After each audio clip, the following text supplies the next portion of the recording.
ఈరోజు బైబిల్ నాతో కలిసి మీరు చదవండి. ఆదికాండము 31:31.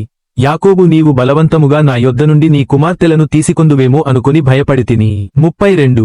ఎవరి యొద్ద నీ దేవతలు కనబడునో వారు బ్రతుకకూడదు.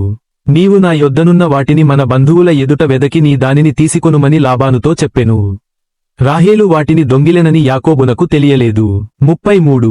లాబాను యాకోబు గుడారములోనికి లేయా గుడారములోనికి ఇద్దరి దాసీల గుడారములలోనికి వెళ్ళెను గాని అతనికేమీయూ దొరకలేదు. తరువాత అతడు లేయా గుడారములో నుండి బయలుదేరి రాహేలు గుడారములోనికి వెళ్ళెను. 34. రాహేలు ఆ విగ్రహములను తీసుకొని ఒంటె సామాగ్రిలో పెట్టి వాటిమీద కూర్చుండెను. కాగా లాబాను ఆ గుడారమందంతటను తడవి చూచినప్పటికిని అవి దొరకలేదు. 35.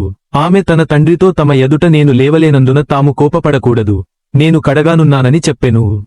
అతడెంత వెదకినను ఆ విగ్రహములు దొరకలేదు. చదవబడిన వాక్యం దేవుడు మన వినికిడిలో దీవించునుగాక. ఆమెన్.